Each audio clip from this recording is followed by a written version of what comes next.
আমাদের চারপাশে অনেক রোগ আছে। এসব রোগের মধ্যে কিছু রোগ নীরবেই আমাদের শরীরে বাসা বাঁধে। এর মধ্যে একটি ভয়ঙ্কর রোগ হলো ফুসফুস ক্যান্সার। এই ফুসফুস ক্যান্সার নিয়ে কথা বলতে আজ আমি আপনাদের সাথে আছি doctor Tajdid Rahman Tanim, thoracic surgeon, green life hospital. ফুসফুস ক্যান্সার ফুসফুসের একটি মারাত্মক রোগ। তবে ভয়ের কথা হলো ফুসফুস ক্যান্সার আর্লি স্টেজে কোনো সিমটম ছাড়াই আপনার দেহে বাসা বাঁধতে পারে। এজন্য আমাদের ফুসফুস ক্যান্সারের আর্লি সিমটম, কারণ এবং চিকিৎসা সম্পর্কে সম্যক ধারণা রাখতে হবে, যাতে করে আমরা ফুসফুস ক্যান্সারকে পরাজিত করতে পারি। প্রথমেই ফুসফুস ক্যান্সারের যে কারণগুলো সেগুলো নিয়ে আলোচনা করতে চাই। ফুসফুস ক্যান্সারের অনেকগুলো কারণ রয়েছে, তবে সবচেয়ে বেশি যে কারণটি যেটির কারণে ফুসফুস ক্যান্সার হয়ে থাকে সেটি হলো ধূমপান। বিভিন্ন তামাক জাতীয় দ্রব্য এবং ধূমপান ফুসফুস ক্যান্সারের একটি অন্যতম প্রধান কারণ। এই ধূমপান এবং তামাকজাত দ্রব্যতে রয়েছে নিকোটিন, এছাড়া আরও অনেক পদার্থ যেগুলোকে আমরা কার্সিনোজেন বলে থাকি। সেসব কারণে ফুসফুস ক্যান্সার হতে পারে। এই জিনিসগুলো একদিনে আপনার ফুসফুসকে ক্ষতিগ্রস্ত করে না, আস্তে আস্তে আপনার ফুসফুসের যে কোষগুলো রয়েছে সেগুলোকে ক্ষতিগ্রস্ত করে এবং সেখান থেকেই জন্ম নেয় ক্যান্সার সেল। এবং এই ক্যান্সার প্রথমত কোনো সিমটমই দেয় না, যেহেতু আপনি ধূমপান করেন বা তামাকজাতীয় দ্রব্য সেবন করেন, সে কারণে দেখা যায় আপনার ফুসফুসে সবসময় অল্প অল্প কাশি বা অন্যান্য সমস্যা লেগে থাকে, যেটাকে আমরা খুবই স্বাভাবিক মনে করি, কিন্তু সেগুলো হতে পারে ফুসফুস ক্যান্সারের আর্লি সিমটম। ধূমপান ছাড়াও আরও অনেকগুলো কারণ রয়েছে, বিশেষ করে পরিবেশ দূষণ। আমাদের দেশে পরিবেশ দূষণ এখন অতিমাত্রায় পৌঁছেছে। এই পরিবেশ দূষণ থেকেও কিন্তু ফুসফুস ক্যান্সার হতে পারে। এছাড়াও রয়েছে বিভিন্ন রাসায়নিক পদার্থের সংস্পর্শ, বিশেষ করে রেডন জাতীয় পদার্থ। এসব পদার্থের সংস্পর্শে থাকলেও ফুসফুস ক্যান্সার হতে পারে। ফুসফুস ক্যান্সারের অনেকগুলো কারণ বলে ফেললাম। একটি প্রধান কারণ বললাম ধূমপান, কিন্তু আপনি কি জানেন আপনি শুধু নিজে ধূমপান করলেও যে ফুসফুস ক্যান্সারের রিস্ক বাড়াচ্ছেন তা নয়, নিজে ধূমপান করেও অন্যের ফুসফুস ক্যান্সারের রিস্ক বাড়াচ্ছেন। যেমন আমরা জানি প্যাসিভ স্মোকিং। আপনি ধূমপান করছেন, এক্ষেত্রে আপনার ধূমপানের কারণে আপনার ফুসফুস ক্যান্সারের রিস্ক বাড়ছে, কিন্তু আপনার আশেপাশে যারা আছে তাদেরও কিন্তু রিস্ক বাড়ছে। একে বলি প্যাসিভ স্মোকিং বা সেকেন্ড হ্যান্ড স্মোকিং। এছাড়াও রয়েছে থার্ড হ্যান্ড স্মোকিং। মনে করেন আপনি ধূমপান করেন, অথবা আপনি আপনার অফিসে ধূমপান করছেন, আপনার গাড়িতে ধূমপান করছেন, বাসায় ধূমপান করছেন। এই ধূমপানের যে রাসায়নিক পদার্থগুলো রয়েছে সেগুলো আপনার বাসার চাদরে, আপনার বাসার পর্দায়, আপনার গাড়ির ডেস্কবোর্ডে জমা হয়ে থাকে। এখানে যখন আপনার পরিবারের লোকজন উঠে বা আপনার বাসায় আপনার পরিবারের লোকজন থাকে, তাদেরও কিন্তু এসব থেকে ক্ষতিগ্রস্ত হওয়ার সম্ভাবনা বাড়ে। সেক্ষেত্রেও কিন্তু ফুসফুস ক্যান্সারের যে রিস্ক, সে রিস্কটি বেড়ে যায়। সুতরাং আপনাদের অবশ্যই মনে রাখতে হবে, ধূমপান শুধু নিজের ফুসফুস ক্যান্সারের রিস্ক বাড়ায় না, অন্যেরও ফুসফুস ক্যান্সারের রিস্ক বাড়ায়। এবার আসি ফুসফুস ক্যান্সারের লক্ষণগুলো নিয়ে।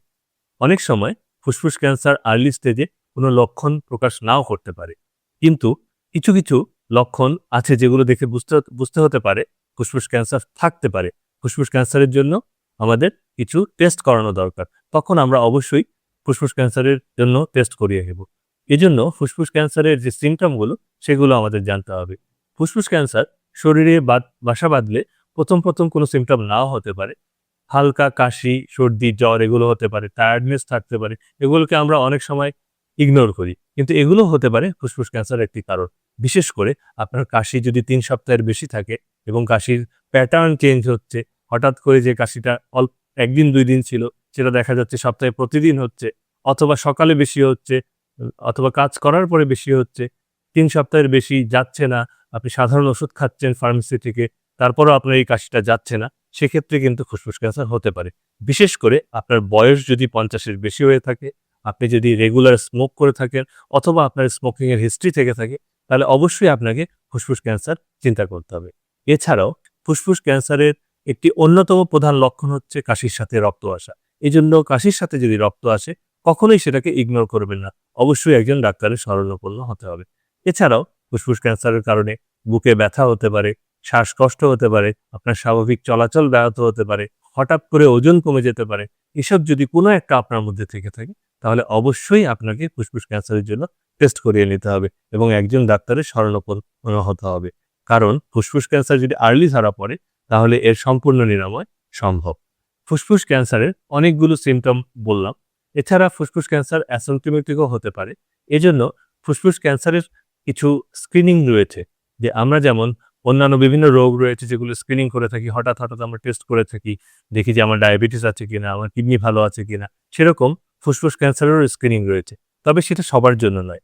বিশেষ করে যদি আপনার বয়স ৫০ বছরের বেশি হয়ে থাকে, আপনি যদি ৩০ বছরের বেশি স্মোকিং করে থাকেন, এবং আপনি যদি কোনো সিটিতে, ঢাকা সিটির মতো সিটিতে অনেকদিন পলিউশনের মধ্যে থাকেন, ৫০ বছরের পরে আপনার কিছু স্ক্রিনিং এর প্রয়োজন আছে। আমরা সাধারণত স্ক্রিনিং এর জন্য লো ডোজ সিটি স্ক্যান ব্যবহার করি। এই লো ডোজ সিটি স্ক্যানের মাধ্যমে ফুসফুস ক্যান্সার আর্লি ডায়াগনোসিস সম্ভব। অথবা আমি যে সিম্পটমগুলোর কথা বললাম, এসব সিম্পটম যদি আপনার মধ্যে থাকে, তাহলে অবশ্যই একজন ডাক্তারের শরণাপন্ন হতে হবে। বিশেষ করে একজন ফুসফুস বিশেষজ্ঞর শরণাপন্ন হতে হবে। আমাদের কাছে এসব রোগী এসে থাকলে সাধারণত আমরা প্রথমত একটা বুকের এক্স-রে করি, অথবা এক্স-রেতে যদি সন্দেহ মনে হয় সেক্ষেত্রে আমরা সিটি স্ক্যান করি। কারো ক্ষেত্রে ব্রঙ্কোস্কোপি করি, যেটা আমরা ভিডিও ব্রঙ্কোস্কোপি বলে থাকি। শ্বাসনালীটা দেখার প্রয়োজন হতে পারে। সেসবের মাধ্যমে কিন্তু আমরা ফুসফুস ক্যান্সার ডায়াগনোসিস করতে পারি। ফুসফুস ক্যান্সার ডায়াগনোসিস হলে আমাদের প্রথম যে কাজটি সেটি হচ্ছে এটাকে স্টেজ করা। স্টেজিং এর উপর সম্পূর্ণ নির্ভর করে ফুসফুস ক্যান্সারের আউটকাম। ফুসফুস ক্যান্সার যদি আর্লি স্টেজে ধরা পড়ে, এটা যদি ছোট হয়, কোথাও ছড়িয়ে না পড়ে, তাহলে এটার সম্পূর্ণ নিরাময় সম্ভব।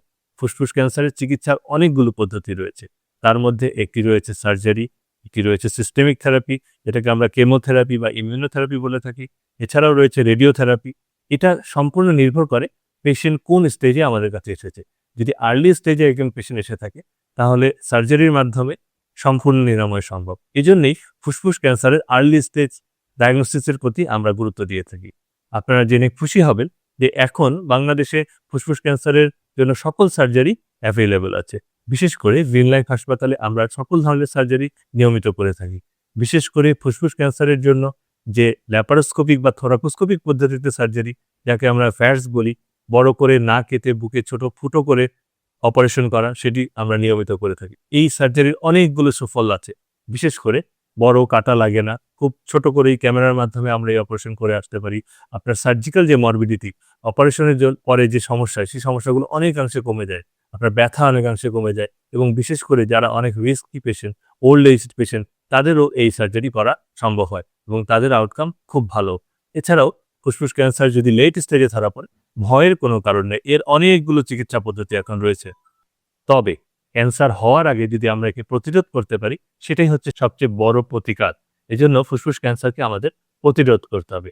প্রতিরোধ করার জন্য ধূমপান যদি করি, আমাদের সেই ধূমপানটি পরিহার করতে হবে। এছাড়াও এখন পরিবেশ অনেক দূষিত। বিশেষ করে ঢাকা শহরে পরিবেশ অনেক বেশি দূষিত। এই বায়ু দূষণের কারণেও কিন্তু ফুসফুস ক্যান্সার বাড়ছে। এই বায়ু দূষণ প্রতিরোধ করার জন্য আমাদেরকে রেগুলার মাস্ক ব্যবহার করতে হবে। আমরা যখনই বাহিরে বের হব, অবশ্যই আমরা মাস্ক পরে বের হব। এছাড়াও আমাদের হাউসহোল্ড যে পলিউশন, বাসার ভিতরেও কিন্তু পলিউশন রয়েছে। এই পলিউশনের কারণেও বিশেষ করে মহিলাদের মধ্যেও কিন্তু ফুসফুস ক্যান্সার অনেক বেশি হারে দেখা যাচ্ছে। এজন্য হাউসহোল্ড যে পলিউশন, সেগুলো আমাদের প্রতিরোধ করতে হবে। এই প্রতিরোধের মাধ্যমেই আমরা ফুসফুস ক্যান্সারকে জয় করতে পারি।